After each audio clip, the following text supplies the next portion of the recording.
for the Downtown Development Authority. In 1986, she was appointed to the Historic Landmarks Commission of Jacksonville. In 1987, she became the Convention Center's Communications Director. And she also went on to become a realtor and an investor in Springfield. Myrtice will also be remembered as being a loving wife, a mother, and a friend. She is survived by her husband of 20 years, Robert Broward, her brother, Tyree Harris, her daughter, Daphne Craig, her son, Mark Craig, and her two grandchildren, Joshua and Cosmos. At this time, I would like to invite Wayne Wood to share with us a few words and sentiments about Myrtice.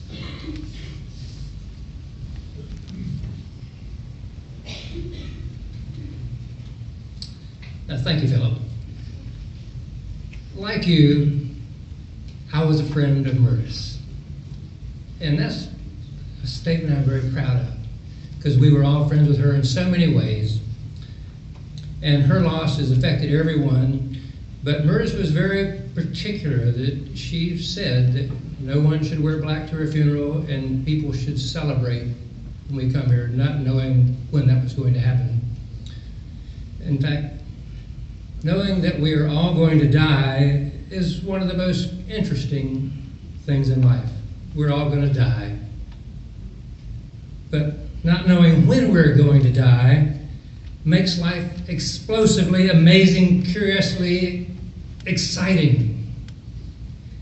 And when we lose a friend as brilliant and as beautiful as Myrtice, it makes us stop and think about the meaning of our own lives, and deeper about that age-old question, what is the meaning of life, and what is the meaning of death? As humans, we cannot know the answer. We can only know the question. But having been part of a life like Myrtice's that was so rich and full, it makes us look in awe and wonder at the possibilities of what a life can be. On the back of your program, it says Myrtice was liberal. But oh my gosh, that doesn't explain it at all. To be passionate about life, to be curious, to love art, to love the environment, to love people, to want to build things, to want to save things, to want to cherish art and encourage other people to see the beauty in this world, in this community of Jacksonville, was Myrtice's gift to all of us.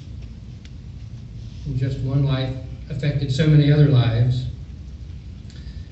She stood for a lot of things. I mean, you know, women's rights, preservation, art and culture. She supported every one of those. But she also had an adventurous spirit. She was always curious in the true liberal sense of the word, that she wanted to discover the world. She would go backpacking in Central America by herself just to find out what was out there. And I hope some way she finds out even more of what's out there, and we can stand and sit here in awe thinking about what that might be. But it is no hyperbole that she uplifted the universe the way few people I've ever known ever did. The renowned psychiatrist Elizabeth Kubler-Ross said, "It's only when we truly know and understand that we have a limited time on earth and that we have no way of knowing when our time is up, we will then begin to live each day to its fullest as if it were the only one we ever had. We must never waste another day. In Myrtice's honor, we must leave here today and be more outrageously alive every week, every month, every year, the rest of our lives, or even every day. We must celebrate love and art and life, not only in her memory, but for ourselves." Philip quoted a while ago one of my favorite poets, so I'd like to close my remarks with another line from Mary Oliver that haunts me and drives me and makes me excited every day and awe and wonder the way Myrtice had that. I traveled to several countries with Myrtice, went on many trips with Bob and Myrtice, and had just wonderful adventures, but it's just part of the stream of life. And Mary Oliver asked us, what is it that you plan to do with your one wild and precious life? Let's go out and celebrate in memory of Myrtice, thanking her for the good deeds she did on earth, for the inspiration she gave to us, for the lives she touched, for the happiness she brought to so many people. And let that be our feeling as we go out of here today, that we knew a wonderful, beautiful woman who changed our lives, and we need to go out and live our lives to the fullest to celebrate that. So thank you, Myrtice, wherever you are. Now,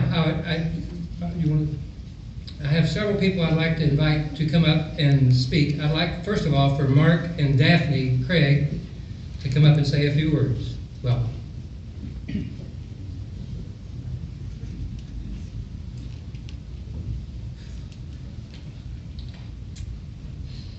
I really expected this day to be far distant from what it is now.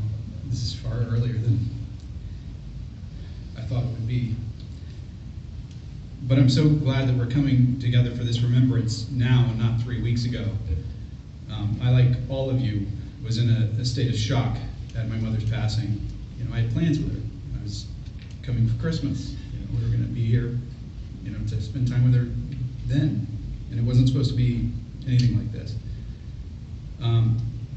But 3 weeks ago, it would have been a funeral, and that would have been the absolute antithesis of who she was. This memorial to celebrate my mother and what she meant to us, something she would have approved of. And I feel like a huge piece of my life has gone missing. I know many of you feel the same. She touched so many lives over the years. I mean, she knew everyone.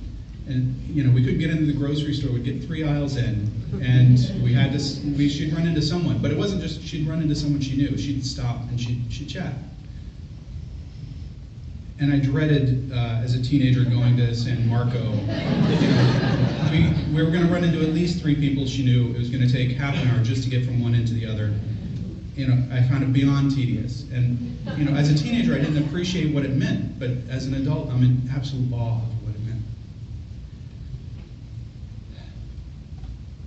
She worked hard for her passions, but she lived for her friends and family. She made time to keep the friendship she built over the years. And she hated losing touch, and you here are a testament to that. And I know she'd be absolutely over the moon to see so many of the faces that she loves here in one place. Over the last decade, she spent so much time caring for those she loved most. She nursed her brother Tyree through a liver transplant and his many follow-ups at the VA in Gainesville. And she spent so much time micromanaging Bob's blood sugar levels that I wouldn't be surprised if he's immortal. She told me how she would feel over in the middle of the night to see if he's kind of clammy. She would know that would mean he's got low blood sugar. So she'd poke and prod, and then he felt fine, and she'd go back to sleep. Now Bob's wide awake at having been prodded by this wife in the middle of the night. I'll really miss her laugh. All of you know it. It was unmistakable. I used to go to Film Institute with her at FCCJ. At first I went begrudgingly as a teenager, but slowly learned to appreciate and look forward to those esoteric subtitled oddities. She loved them. And a good comedy would have her laughing her carefree, loud laugh. And I would hear always from somebody from the back of the audience, "Hey, Mert's here!" Because there's nobody else who sounded like that. And that would just send her into giggling. She and I are alike in so many ways. I got my passion for the arts from her. I got my screw the rules and just live attitude from her. It was just a couple of years ago I found myself giving instructions to my son as to how to make a sign to carry in a march for my teachers union when we were in a contentious battle for a fair contract. So as we marched around the building where the school committee was meeting, chanting slogans and making as much noise as we could, I couldn't help but smile, because I was exactly Cosmos's age when my mother packed my sister Daphne and I up into the station wagon with the fake wood panels and drove us to Tallahassee for an ERA rally, or Equal Rights Amendment rally. So Tallahassee might as well have been on the far side of the moon for all I understood about where we were going. But I did understand when my mom explained women were being treated unfairly, and we needed to do something about it. And so we went. My mom lived her life so very fully. And even on our last visit together, It was just a month before she died. She came to visit with my wife and my son and I. We had a friend's house in Acadia, Maine that we were staying in. And she'd never been to Acadia, so she was excited to go and see something new. She loved that. And even though she was exhausted with her bone cancer still undiagnosed, despite this and some heart issues, it was almost impossible to get her to rest. She fought through this fatigue to go foraging in the woods for wild mushrooms with my wife, successfully, to help cook in the kitchen, to play Legos with her grandson, and even do hikes to local swimming holes. She wouldn't rest because she hungered for every moment, for every experience. That, for me, is the lesson I hope I can take away from her as my mother. To hunger for that moment, to hunger for every experience, and never slow down. So thank you so much for coming here today. And I hope you have time for the reception afterwards, where it'll be a celebration in her honor. So thank you.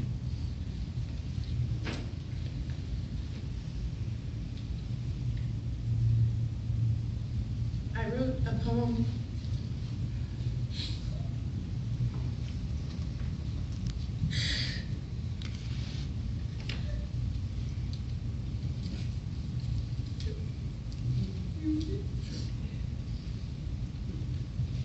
So I awake each morning to start a new day, but the pain of losing you never goes away.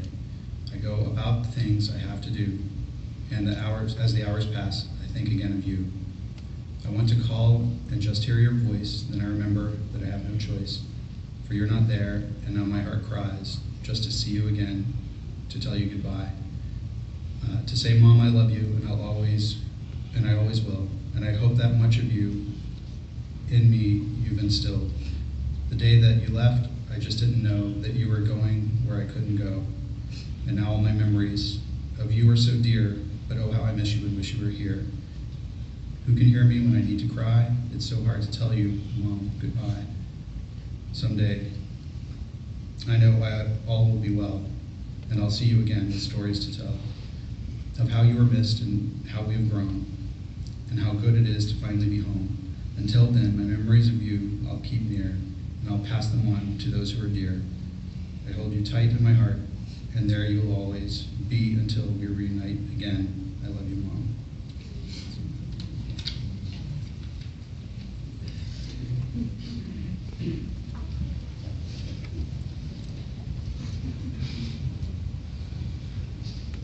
And looking out on this sea of familiar faces, some of you haven't seen in 15 years or more. Myrtice was the guiding light of Riverside Avondale Preservation, just one of the historical organizations that she was part of.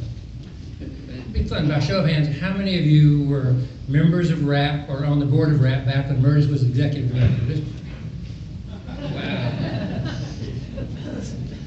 I remember it was only within a month after Myrtice took this job, which I think was one of her first full-time positions, I said, Myrtice, by the way, I just talked to Prime Osborne at the railroad, and he's going to let us have the train station for 3 months. We're going to go clean it up and have a big party. And she almost fainted. But she recovered, she pulled through, and we had the greatest party perhaps ever held in Jacksonville. Over 5,000 people filled the old station. Many of you were there helping scrub those old benches and carry away the junk and making it beautiful. And now we're very proud to say that is one of many, many buildings. That was back in the 70s. Also back in the 70s, Myrtice became friends with several lovely young women who formed, I won't tell the actual title of this, but we'll call it The Group. Can I say the actual name of it? John Rice-Emmer called it The Cauldron. And I won't explain it any further. I'll let Shirley Webb come up and tell you a little bit about the group and her memories of Myrtice.